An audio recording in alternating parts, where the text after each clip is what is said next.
Hello and welcome to the 14th and final week of Season 22, Season of the Witch, starting on November 21st, 2023. So for week 14, let's get going with our legacy rotation, starting with the Forsaken expansion. Ready if you are. Let's see what's out there. The Dreaming City this week is at a medium curse level, which means Petrovenge can be found in the Devillian Mist, and has the Oracle Engine mission for the next week. The Blind World features Hive enemies and the Plague Kregar. The Ascendant challenge this week will be the Shattered Ruins, which can be located over in the Spine of Keris on the Dreaming City. Next up, the Shadowkeep expansion. On the Moon, the weekly story mission is a Mysterious Disturbance. The Trove Guardian is located in the Anchor of Light, while the Wandering Nightmare is the Nightmare of Zortl in Sorrow's Harbour. And the Nightmare hunts this week will be Crota, Despair, Omnigul, Anguish, and the Fanatic Insanity. For our Beyond Light expansion, on Europa this week, Phylax the Warrior will be the Empire Hunt, Asterian's Abyss will be the Eclipse Zone, and the Exo change will be Agility. For the 30th anniversary expansion, Dares of Eternity legendary rounds are Fallen, Hive, and for the final round, Zydron. The loot rotation will be on week 3's rotation, with the Scatterhorn armor set and the Lightkin armor set being available. The weapons available this week are the Kinetic Rapid Fire Frame Auto Rifle Chroma Rush, the Kinetic Lightweight Frame Grenade Launcher Ignition Code, the Void Rapid Fire Frame Pulse Rifle Grid Skipper, the Kinetic Lightweight Frame Sidearm Farewell, the Solar Pinpoint Slug Frame Shotgun Sonja's Tail, the Void Rapid Fire Frame Machine Gun Shattered Cipher, the Arc Precision Frame Fusion Rifle Main Ingredient, the Kinetic Adaptive Frame Sniper Rifle Long Shadow, the Arc Armorlon Adaptive Frame Sidearm Last Dance, the Kinetic Aggressive Frame Shotgun Toil and Trouble, the Solar Rapid Fire Frame Shotgun Wishbringer, and the Void Adaptive Frame Pulse Rifle Last Perdition. For the Witch Queen expansion, the Witch Queen weekly story mission is The Ghosts, where the modifiers are Fire Pit and Raider Shields, as well as Barrier and Unstoppable Champions. Also this week you will have Altar of Reflection's Choice and Altar of Reflection's Insight. The Wellspring activity has been updated to include a featured Throne World weapon, Veritas armor, and a weapon pattern as its rewards. For the Lightfall expansion, the weekly mission is No Time Left, with Barrier and Unstoppable Champions, lock loadouts at Legend difficulty and higher, Void Threat, Void and Strand Shields, Pestilence, Arc and Strand Surges, with overcharged machine guns and galvanized on hero difficulty only. The Partition mission will be Ordnance, Contest mode enabled with Overload and Unstoppable Champions, Solar Threat, Arc and Strand Shields, Air Superiority modifier with Solar and Strand Surges. And the Vex incursion this week will be Unsure Park. In addition, the weekly Lightfall reset also refreshes the Pinnacle drop for the Node Override Avalon exotic mission on the EDZ. For the Season of the Deep, all 3 fishing ponds are now exotic all week. Raids and Dungeons. The Crota's End Raid challenge this week is the second encounter across the bridge called Precarious Balance. Guardians cannot step on the bridge while it is fully formed. Plus, if you complete the weekly challenge on Master, you'll get an Adept weapon. The Adept weapon you get is a random drop but works on a knockout system. You will get a new one with every challenge you complete every week until you've unlocked them all. The Kingsfall Raid challenge this week is the second encounter, War Priest, called Devious Thievery. Players must steal the brandy of the Initiate within a couple of seconds of taking the Brand Claimer's buff. The Vow the Disciple challenge this week is the fourth encounter, Rogue, called Looping Catalyst. This is where Guardians must not lose the Leeching Force buff before the damage phase. The Vault of Glass challenge this week is the third encounter, Templar, called Out of Its Way, where you must keep the Templar from teleporting. The Deepstone Crypt challenge this week is the second encounter, Atrax 1, called Copies of Copies, where you must not send any Atrax 1 replicant debuffs into the airlock/space. The Garden of Salvation challenge this week is the second encounter, Spy Defense, called A Link to the Chain. This is where all Guardians must receive the Enlightened buff at the same time. And the Last Wish challenge this week is the second encounter, Shirochi, called Witch Witch. Guardians must not get hit or take damage from Shirochi's Arc Blast. The Pinnacle raid will be the Root of Nightmares over on Neptune, which means all challenges will be available for each encounter. These are the first encounter, Cataclysm, called Illuminated Torment. This is where every Tormentor must be killed by a player with the Field of Light buff. The second encounter, Scission, called Crossfire. No one can shoot the launch crystals on the side they're currently standing on. The third encounter, Macrocosm, called Cosmic Equilibrium. Players must swap all of the dark planets to the left side of the room and all of the light worlds to the right. And the fourth encounter, Nazareth, called All Hands. Each player in your fire team must trigger one node on each side before the damage phase begins. Also, with the Root of Nightmares being the featured raid, this does mean that you can farm the final boss for a chance at the exotic shotgun conditional finality. The Pinnacle dungeon will be the Spire of the Watcher over on the Throne World. And our exotic mission Rotator will be Vox Obscura, with the Dead Messenger exotic grenade launcher being the main reward. Craftable weapons available from this mission include the Solar Wave Frame Grenade Launcher Explosive Personality, the Stasis Rapid Fire Frame Machine Gun Recurrent Impact, the Void Precision Frame Bow Under Your Skin, the Arc Rapid Fire Frame Auto Rifle Sweet Sorrow, the Stasis Adaptive Frame Sniper Thoughtless, and the Kinetic Rapid Fire Frame Pulse Rifle Peace of Mind, with the Tusk Allegiance armor set. Next up, challenges. This is the final week to complete any challenges left over from the 75 we have had over the first 10 weeks of the season. So, as a reminder, if you complete 72 out of the 75, you can get a large pile of Bright Dust to spend at the Eververse store in-game. Here's a few that you might have missed that you might want to get completed in the next week. Filamentary Magic. Defeat 100 targets with Strand, Arc or Solar Supers. Earn bonus progress for defeating Guardians. 4. Challenge XP+. Trial by Firing Squad. Win multiple rounds in Trials of Osiris. 4. Challenge XP+++, Bright Dust and a Trials weapon. Fleeting Glory. Complete Crucible matches in the competitive playlist. And bonus progress for wins. 4. Challenge XP++ and Bright Dust. Bounty Conjurer. Complete 3 daily bounties during the Season of the Witch. 4. Challenge XP+. Darkest Nightfall. Complete any Nightfall on Hero difficulty or higher. 4. Challenge XP+, Bright Dust and a Nightfall weapon. Mod Collector. Unlock 12 artifact mods. 4. Challenge XP++ and Bright Dust.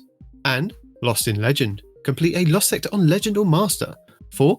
Challenge XP+ and Bright Dust. Hello! As a reminder, your daily Lost Sector will show you a flag outside which will give you details of threats, shields, champions and exotic armour you will find inside. But if you're new to the game or using an alternate character and can't find the flag outside, you will have to run through the Lost Sector normally to have it show up on your map as a Legend/Master, which you can either do solo or with a fire team. But you'll only be able to earn a chance at the exotic drop when completing solo. Tuesday, November 21st will be K1 Revelations on the Moon for exotic gauntlets, Void Threat, Arc and Strand Surges, Arc Shields, Fire Pit Modifier, Overcharged Machine Guns with Barrier and Unstoppable Champions. Wednesday, November 22nd will be K1 Communion on the Moon for exotic chests, Solar Threat, Arc and Strand Surges, Solar and Void Shields, Arachno Modifier, Overcharged Linear Fusion Rifles with Barrier and Overload Champions. Thursday, November 23rd will be K1 Crew Quarters on the Moon for exotic helmets, Arc Threat, Arc and Strand Surges, Solar Shields, Hot Knife Modifier, Overcharged Glaives with Barrier and Overload Champions. Friday, November 24th will be Concealed Void on Europa for exotic boots, Solar Threat, Arc and Strand Surges, Void and Solar Shields, Arachno Modifier, Overcharged Trace Rifles with Barrier and Overload Champions. Saturday, November 25th will be Bunker E15 on Europa for exotic gauntlets, Void Threat, Solar and Strand Surges, Void Shields, Shocker Modifier, Overcharged Grenade Launchers with Barrier and Overload Champions. Sunday, November 26th will be Bay of Drowned Wishes on the Dreaming City for exotic chests, Arc Threat, Solar and Strand Surges, Void Shields, Stalker Shield Modifier, Overcharged Snipers with Unstoppable and Overload Champions. And finally, back round to Monday, November 27th will be Vel's Labyrinth on the Coastal Dome for exotic helmets, Arc Threat, Solar and Strand Surges, Arc and Solar Shields, Fire Pit Modifier, Overcharged Shotguns with Barrier and Unstoppable Champions. Lead the way. Our 14th featured Nightfall of the season was Sears face off against Modifiers, the Exhumed Tether in the Heist Battlegrounds Moon, where you have a chance to get a Pinnacle engram if you complete the Nightfall with a score of 200k or more. This Nightfall is free to play. You'll be able to earn high-end gear for your characters, including the Nightfall featured weapon, exotic gear, enhancement cores, enhancement prisms, ascendant shards and adept Nightfall ciphers. The higher the Nightfall difficulty, the more common the drop will be, with the featured weapon and exotic gear being uncommon at hero difficulty to being common with ascendant shards in Grand Masters. Enemies will have Arc, Solar and Void shields. Your Nightfall modifiers are hero difficulty, maximum effective level 1765, matchmaking is available, enemies have extra shields, champions foe, you will face barrier and unstoppable champions, you can either use intrinsic exotics, use a subclass debuff or unlock anti-champion mods from the seasonal artifact. Void threat, 25% increase to incoming void damage. Overcharged weapons, weapons overcharged from the seasonal artifact are active in this activity. Kinetic weapons do increase damage when your subclass element matches an active surge. Solar and Strand surges, 25% bonus to outgoing Solar and Strand damage. Overcharged snipers, 25% bonus damage with snipers. Scorched Earth, enemy throw grenades significantly more often. Galvanized, combatants have more health and are more difficult to stun. Legend difficulty, maximum effective level 18-15, includes all previous modifiers except Galvanized. No matchmaking. Equipment locked, you will be unable to change your equipment once the mission starts. Master difficulty, maximum effective level 18-20, includes all previous modifiers except Galvanized. Champions mob, this difficulty adds more champion enemies. Famine, all ammunition drops are significantly reduced. Grandmaster difficulty, maximum effective level 18-15, includes all previous modifiers except Galvanized, Scorched Earth and Famine. Join in progress disabled. Extinguish, if your fire team falls in a restricted zone, your team is returned to orbit. Limited revives, gain additional revives by defeating champions, up to a maximum of 20. Contest mode, which caps your power level to make enemies more of a challenge. Fire pit, when defeated, acolytes spawn fireballs that cause damage over time. And Chafe, radar is disabled. To combat champions this season, you have access to subclass counters as well as a choice of intrinsic anti-champion artifact mods, which are Anti-Barrier Auto Rifle, Anti-Barrier Bow, Unstoppable Scout Rifle, and Unstoppable Fusion. You also have exotic weapons and armor that can help with intrinsic mods as well. For Anti-Barrier, the Kinetic Bow Wishender, the Kinetic Linear Fusion Rifle Arbalest, the Kinetic Pulse Rifle Revision 0, the Solar Energy Hand Cannon Ariana's Vow, the Solar Heavy Sword the Lament, and the Titan Gauntlet's Second Chance, which gain a second charge of a shield throw melee, which becomes shield piercing and stuns barrier champions. And for Unstoppable, the Kinetic Fusion Rifle Bastion, the Kinetic Hand Cannon Malfeasance, the Kinetic Scout Rifle Touch of Malice, the Solar Energy Sidearm Devil's Ruin, the Void Heavy Bow Leviathan's Breath, and the Hunter Gauntlet's Atheris's Embrace, which have a chance to stun unstoppable champions with their empowered weighted knife. The Nightfall featured weapon to obtain this week will be the Void High Impact Frame Rocket Launcher, the Braytech Ospray. The Braytech Ospray has a base blast radius of 90, velocity of 41 and stability of 55. It can roll with Bipod, Chain Reaction and Lasting Impression, with Envious Assassin, Pulse Monitor and Auto-Loading Holster. It has the origin trait of Stunning Recovery, where if you stun a champion you partially refill the magazine, trigger health regen and improve your recovery for a short duration. And Vanguard Vindication, where final blows with the weapon grant a small amount of health. Lord Shaxx brings Mayhem to the Crucible for the 14th week of the season. Mayhem is where two teams of 6 players go head to head in a clash type mode. Abilities and supers charged at an extremely faster rate than usual. Respawns are instant, and power ammo spawns are also much faster than usual. With a time limit of 10 minutes, the first team to get 125 eliminations is the winner. Zone Control will also be available in the Relentless Crucible playlist. Zone Control is a 6v6 game mode which emphasises team-based gameplay in capturing zones and not kills. Zone Control forces players to collaborate more actively in capturing and defending zones. Capturing zones dramatically takes longer if only one player tries to do it themselves, with it taking 22.5 seconds to capture the point, whereas 2 can capture within 10 seconds. 3 or more players will capture the zone in 7.5 seconds. Beyond that, capturing a zone will net the team 1 point per capture, and holding on to the point will reward 2 points every 15 seconds per zone, making it essential to lock down areas rather than float between them carelessly.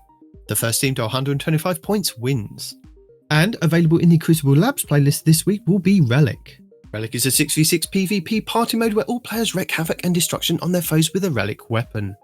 Relics include the Aegis Shield from Vault of Glass, the Synaptic Spear from Season of the Risen, and the Scythe from Season of the Haunted. Each player charges their personal Relic energy by defeating opponents with their normal loadout. Upon reaching full charge, players can acquire the Relic from the Relic Depot. Defeating Relic holders and using Relics to defeat opponents earns points for the team. Delightful! And Saintful Team will be back at the weekend with Trials of Osiris Dominion, bringing with him a whole host of rewards for players who do make it to the Lighthouse and open the chest. These include the Hero's Wake Exotic Ghost Shell, the Valiant Memory Exotic Ship, the Survivor's Journey Exotic Sparrow, a new armor set, and the new Trials shader, Bloodline Feud. Trials of Osiris Dominion is a 3v3 PvP high-stakes game mode with a twist of a capture point. In Dominion, 2 teams of 3 go head-to-head in a battle for control of a capture point. Teams can either work together to capture the control point, or eliminate the enemy team to win the round. Only available from Friday Reset until Tuesday Weekly Reset, Trials gives every player the chance to show off their PvP skills to obtain some of Destiny's most sought-after weapons and armour. Players that compete in Trials of Osiris will have all of their games tracked to a passage card, a ticket purchased from Saint 14 in the lower hangar of the tower. Winning rounds and matches in Trials of Osiris will grant exclusive weapons, armour, Pinnacle gear, Masterwork materials and even Adept gear for the most skilled players who can reach the Lighthouse with a flawless ticket of 7 games won and no losses. 5 round wins will bag you the match for your passage card. By competing in trials, you do have a chance to pick up 2 Pinnacle engrams from playing each week, one from 50 round wins and the other from winning 7 games. These do not have to be done all in one go, but you do have to complete them before the weekly reset. That is amazing. This final week should see double XP across all playlists, to help you round out those reward tracks and secure your loot.